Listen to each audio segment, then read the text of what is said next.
네, 국제통상법 제13주차 3회차 시 강의를 시작하도록 하겠습니다. 네, 무역과 투자, 신통상은제로서 무역과 투자에 관해서 설명드리고 있습니다. 예, 그래서 이제 투자 관련 규정이 있죠. 우리 살펴봤죠. 예, 무역 관련 투자 조치 협정이 상품 무역 협정이 있고요. 부속서 21A 서비스 무역 일반 협정이 있습니다. 서비스 무역은 서비스 업무의 현지성으로 인하여 국제 투자와 밀접한 관계를 가지게 됩니다. 국제 투자 보통 이 서비스 무역 거래는 국제 투자를 기본으로 하죠. 그러니까 외국계 은행이랄지 뭐 외국계 항공사, 우리나라에 뭐 영업소를 설치해야 되고 뭐 그렇기 때문에 국제 투자를 전제로 합니다. 특히 상업적 주제나 자연인 이동은 서비스 공급을 위한 직접 투자와 관련된다고 할 수 있다. 따라서 서비스 무역 일반 협정의 투자를 직접적인 대상으로 하고 있지는 않지만 국제 투자와 관련한 내용을 상당수 담고 있다. 투자와 관련된 주요 내용으로는 투명성, 자본 이동을 위해서는 이 모든 어떤 정부의 제도나 규제들이 투명해야 되죠. 그리고 차별을 받지 말아야 되겠죠. 내국민 대우, 최애국 대우, 뭐 설립권, 그리고 국제 투자를 하고 서비스를 제공하고 예컨대 국제은행, 영국은행이나 미국은행이 수익을 올렸다. 이것을 자유롭게 또 송금할 수 있어야 됩니다. 이게 이제 투자 자유와 또 투자 보호와 관련이 된 겁니다. 뭐 그런 관련 규정들이 쭉 있죠. 무역 관련 지적재산권 협정 부속서 1시 트립스 협정도 그렇습니다. 직접 투자는 특허권이나 기술, 노하우의 이전을 수반하는 경우가 많기 때문에 보통 이 물품을 생산한다거나 하면 필요한 기술이 있고요.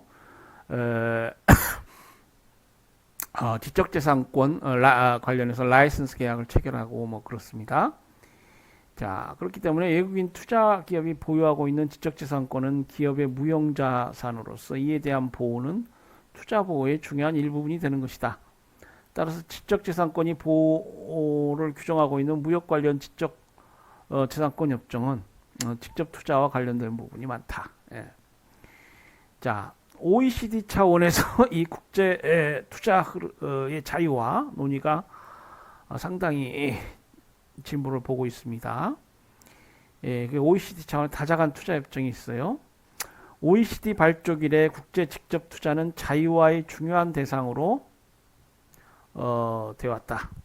1961년 경상무역의 외거래 자유화 규약, 그리고 자본이동 자유화 규약, Code of Liberalization of Capital Movement, Code of Liberalization of Current Invisible Operation. 그러니까 경상무역, 보통 상품 무역 이런 것들은 이제 경상무역인데요.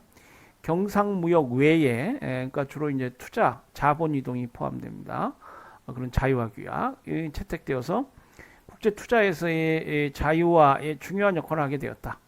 그러나 이 양대 자유화 규범은 국경 간 자본 이동만을 대상으로 하고 있고 투자 기업의 현지 활동에 대한 내용을 포함하고 있지 않기 때문에 이 부분에 대하여 1976년 투자 자유화와 다국적 기업에 관한 선언을 채택하였다.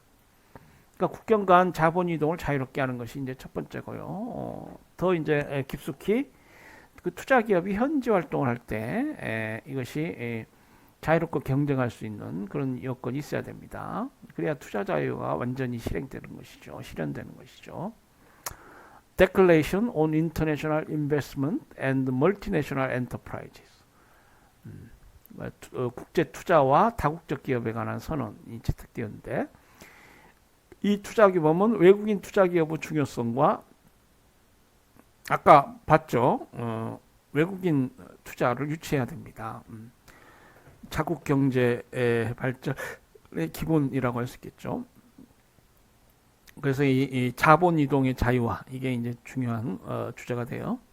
국가 간 협력 증대의 필요성을 강조하고 다국적 기업에 대한 일반 지침, 내유국민 대우, 투자 규제 및 인센티브, 회원국 간의 협의 절차 등에 관한 내용을 포함하고 있다. 그러나 이 규범은 투자에 대한 기초적인 내용을 담은 비구속적인 성격의 것이었다. OECD라는 기구 자체가 이 구속적인 어떤 규범을 제정하는 기보다는 주로 이제 정상들이 모여서 어떤 리더십, 국제사회의 중요한 주제에 관해서 일정을 합의하고 뭐 선언문을 작성하고 권고하고 그런 것입니다. 그 OECD는 보다 포괄적이고 강화된 규범의 설정을 위하여 1995년 9월부터 다자간 투자 협정에 대한 협상이 시작되었다. 이 다자간 투자 협정, Multilateral Agreement on Investment, MAI라고 부르는 것인데, 이 다자간 투자 협정은 지금까지 다양한 형태의 투자 문제를 총괄하고 법적 구속력과 집행력을 구비하는 것으로 되어 있었지만 국가 간의 의견 일치를 보지 못하여 협상을 타결하지 못했다. 이 투자 문제는 이 OECD가 상당히 심각하게 생각하고 있는 주제였습니다. 그래서 실제로 국제 조약 비슷하게 이 MNI를 체결하려고 했는데요. 이 무산된 바 있어요.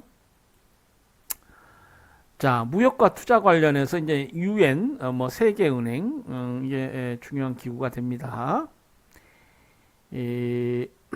세계은행은 파이낸셜 캐피탈, 소위 그 금융자본주의를 대변하는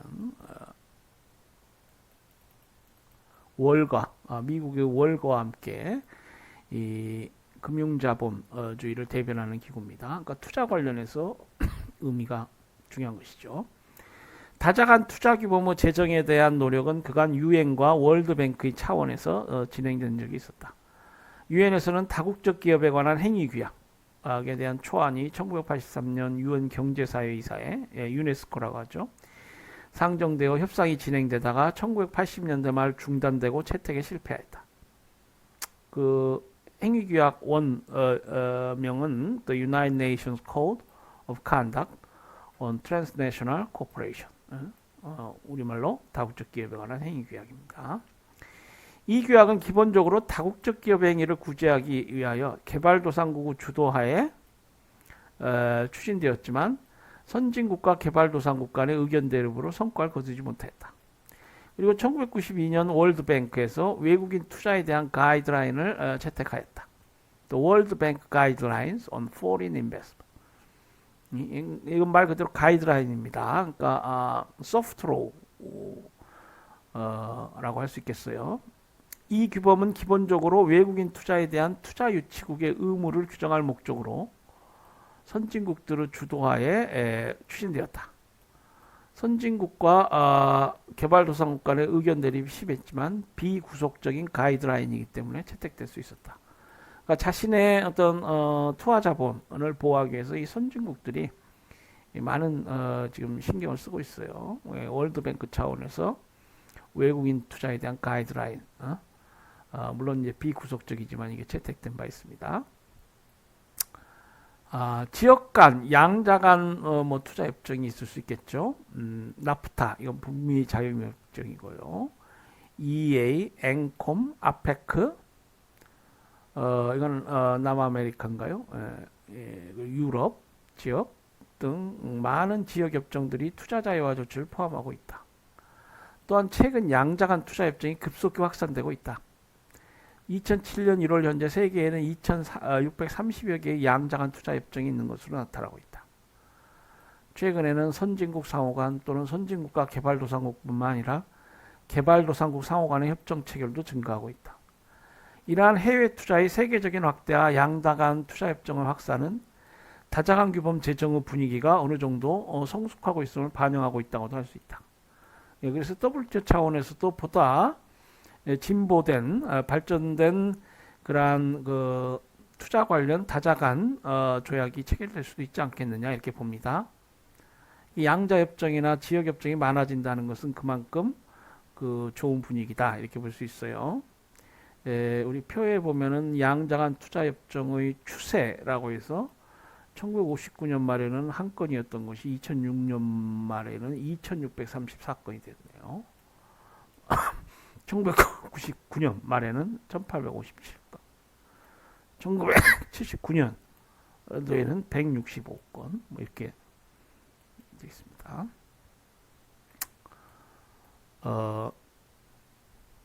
자, 논의의 주요 내용을 볼까요? 논의의 주요 내용을 보면은 논의의 중심 대상부터 봅시다. 국제 투자에서의 대상은 직접 투자이며 일반적으로 해외 직접 투자를 의미한다.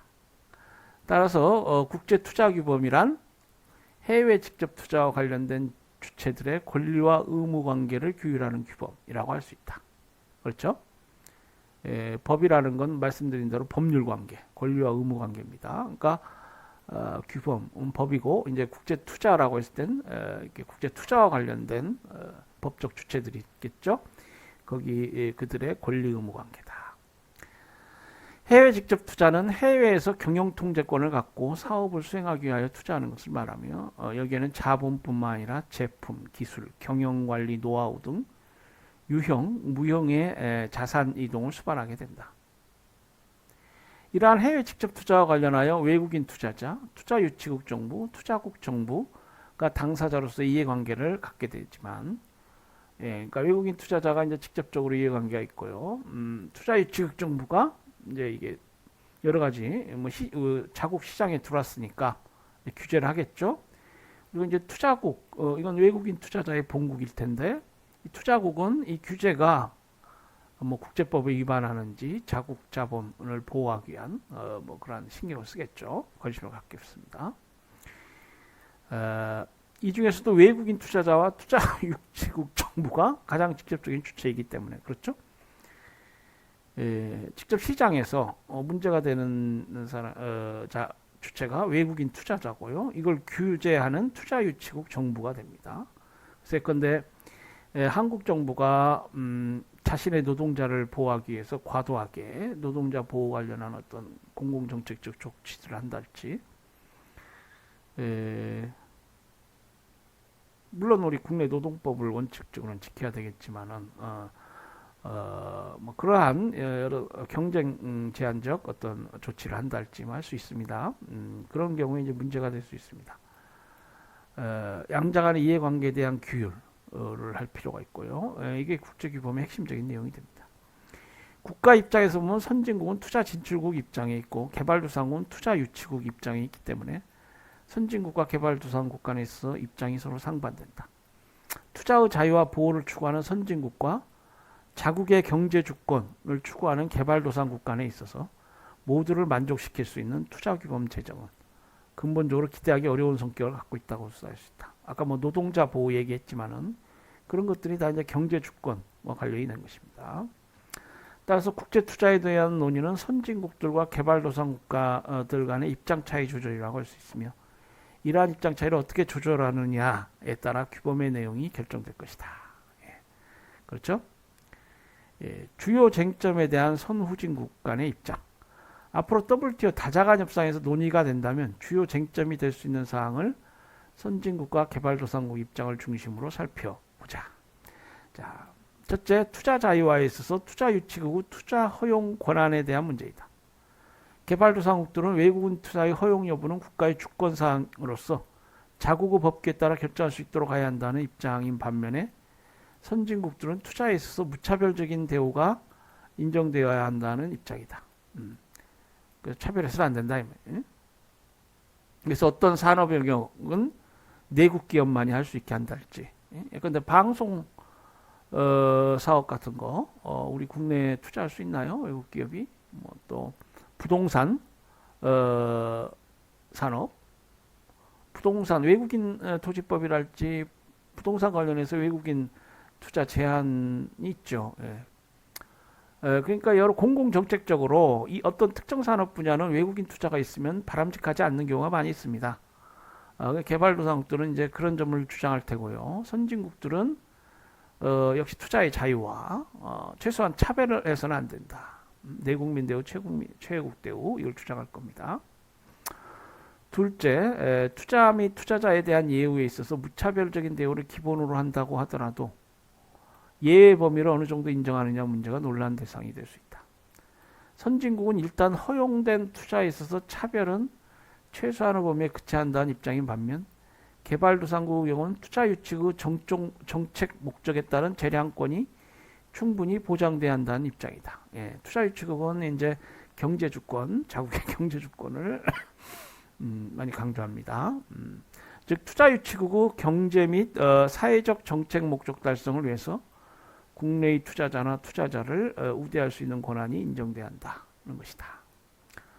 이런 입장이고요. 셋째, 투자 수용의 경우에 있어서 선진국들은 신속하고 충분하고 효과적인 보상의 기준을 주장하는 데 대하여 개발도상국들은 적절한 보상 기준을 주장하고 있다.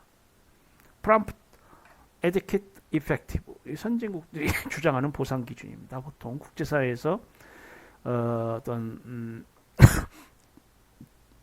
그 자본을 수용한다. 그러니까 이제 우리 이 대한민국 헌법에도 이제 국가는 에미넌트 도메인이라고 해서 어떤 수용권이 있어요. 자국 영역 내의 재산을 수용할 수 있습니다.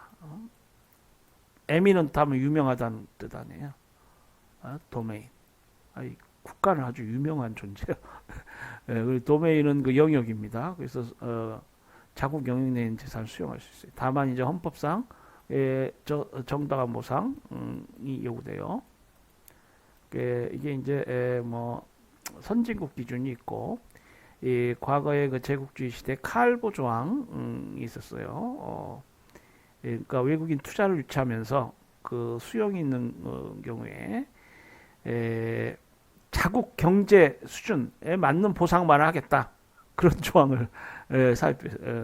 그러니까 1900년대 초반 그리고 19세기 말엽 그러니까 이제 유럽과 그 신대륙 북아메리카, 남아메리카, 특히 남아메리카 국가들이 이제 유럽 선진국들의 어떤 자본을 많이 유치하면서 국제 투자가 이루어졌는데 이 칼보 조항이라는 걸 두어서요.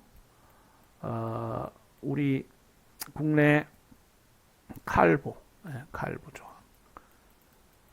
국내 경제 발전 수준에 따른 보상만을 하겠다. 수용 시에. 그래서 이게 뭐 전쟁이 일어나기도 하고 그럽니다. 자국 투하 자본을 보호하기 위해서 뭐 그런 시절이 있었어요. 지금은 이제 국제 투자 분쟁이 해결됐다도 있고요. 국제사회가 이제 유엔이 만들어지면서 국제 평화주의가 이제 국제법 원칙이 되고요. 무력 행사가 일반적으로 금지되죠. 예?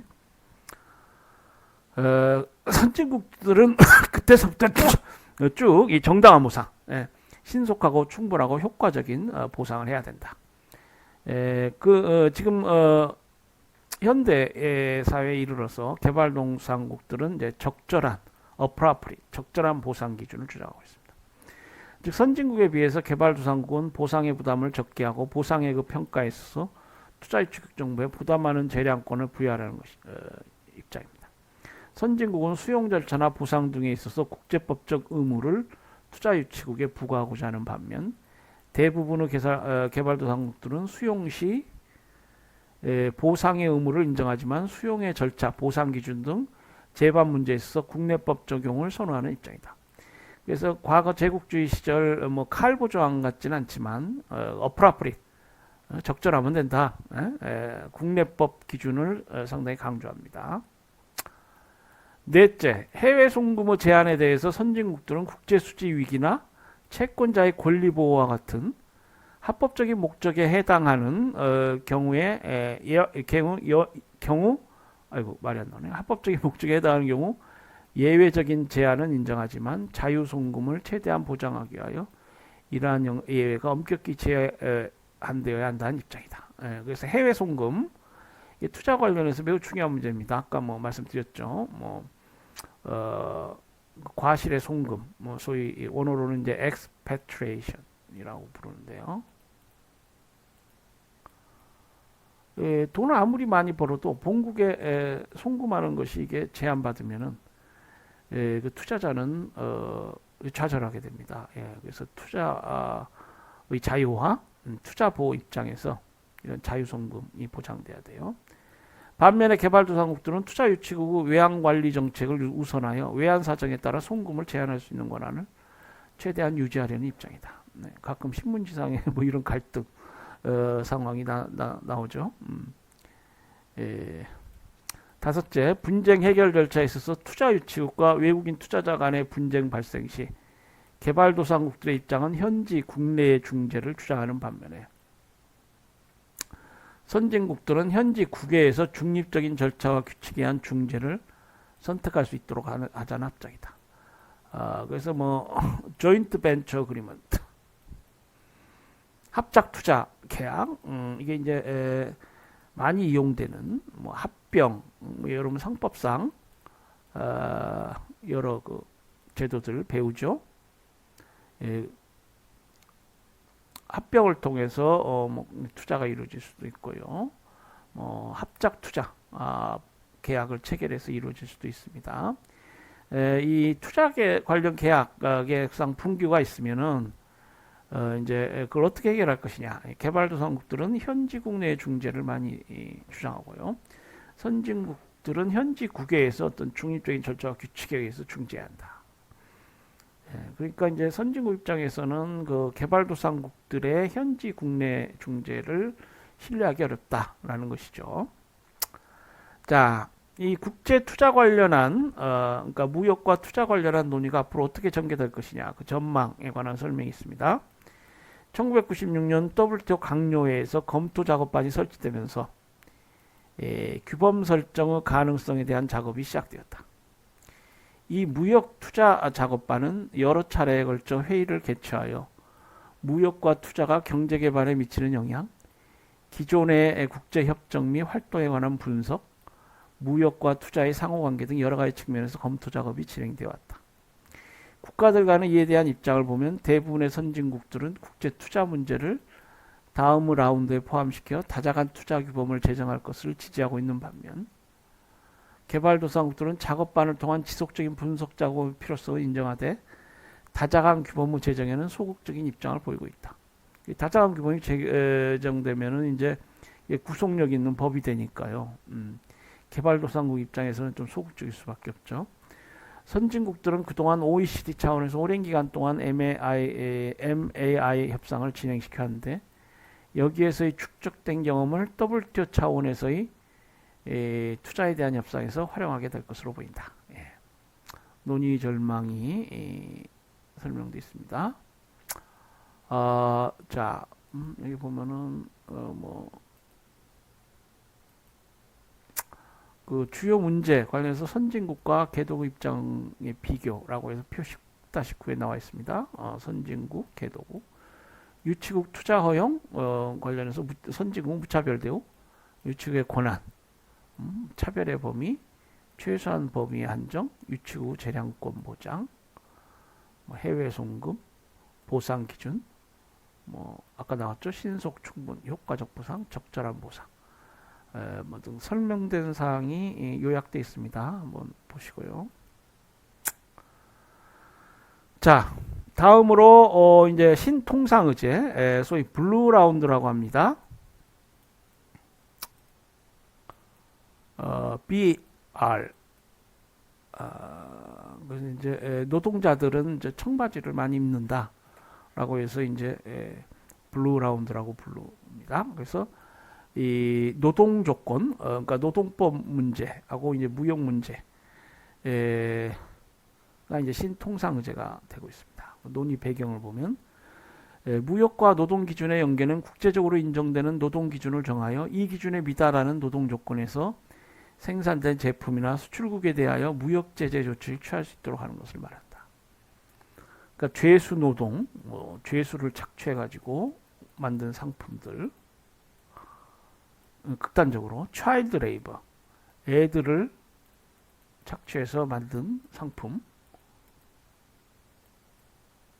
차일드 레이버입니다. 아동 노동, 죄수 노동 이것들은 이제 인권 침해 문제도 있고요. 노동법상 허용되는 노동 기준을 벗어나는 경우가 많은데요. 이렇게 노동법상 허용되는 기준을 벗어나는 노동 조건으로 생산된 제품이라 그 수출국에 대해서는 무역 제재 조치를 취할 수 있다. 이제 그것이 아마 이제 가장 중요한 문제가 될 것 같습니다. 자, 노동 기준은 최저임금, 근로시간, 작업장 환경, 노사관계, 노동차별, 아동 노동 등 근로자의 노동 공급 환경의 전반을 포함하는 개념입니다. 그러나 노동 기준은 시대와 국가에 따라 다를 수밖에 없기 때문에 절대적인 기준은 정하기가 어렵다. 그렇죠.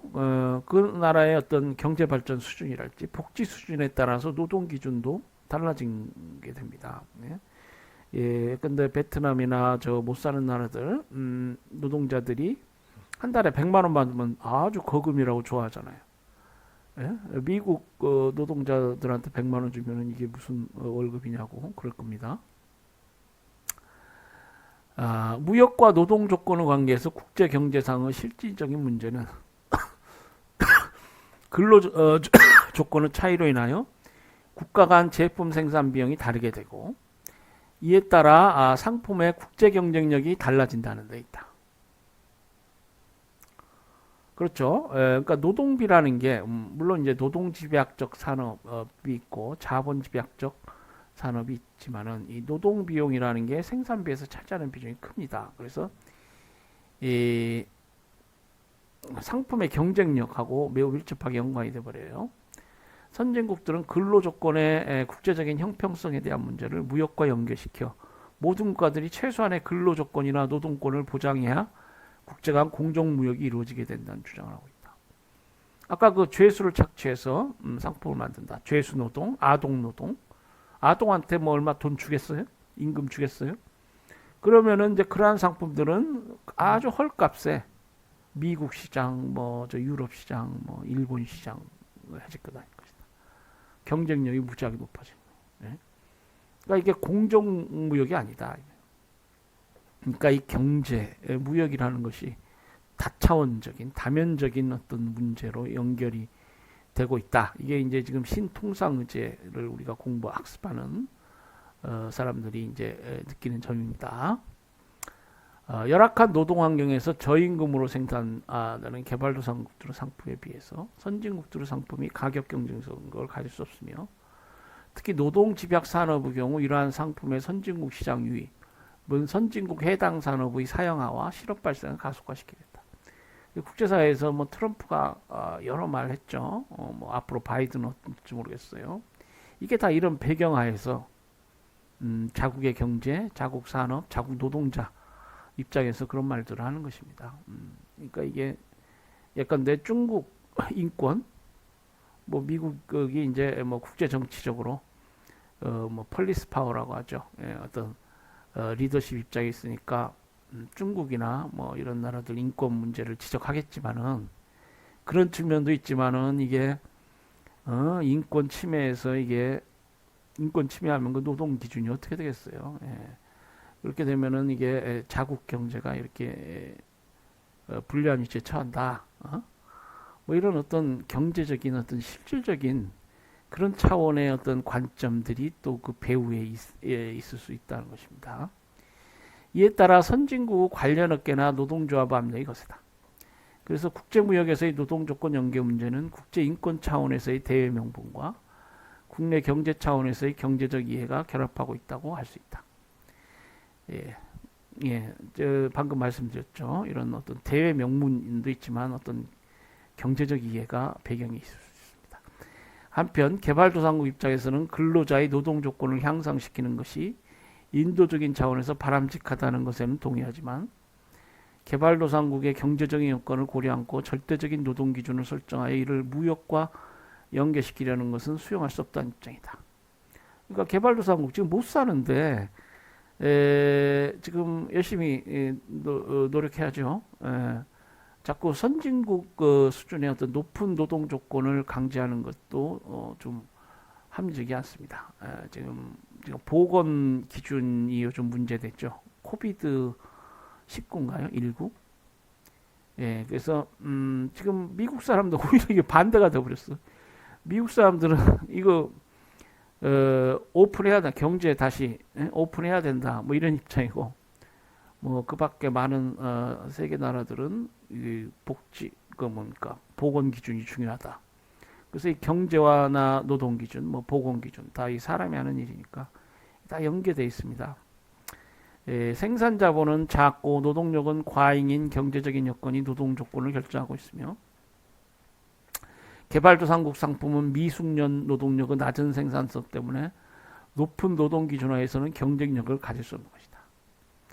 또한 선진국 실업 문제는 직접적인 원인이 개발도상국 상품의 수입보다는 선진국 경제의 기술 진보에 따른 미숙련 노동력의 수요 감소와 산업구조 조정의 지연에 있으므로 무역과 노동 기준의 연계는 선진국의 문제를 개발도상국에 전가하는 것이며 위장된 보호주의적인 의도가 숨어 있다는 주장하고 있다. 이 노동 조건 문제에 관해서는 특히 개발도상국이 선진국을 좀 의심하고 있는 그런 측면이 많습니다. 따라서 국제무역에서의 노동 조건 문제는 한편으로는 인권과 노동 조건이라는 정치적인 성격을 갖고 있고 다른 한편에는 국가 간 상품 경쟁력의 변화라는 경제적인 성격을 동시에 갖고 있다.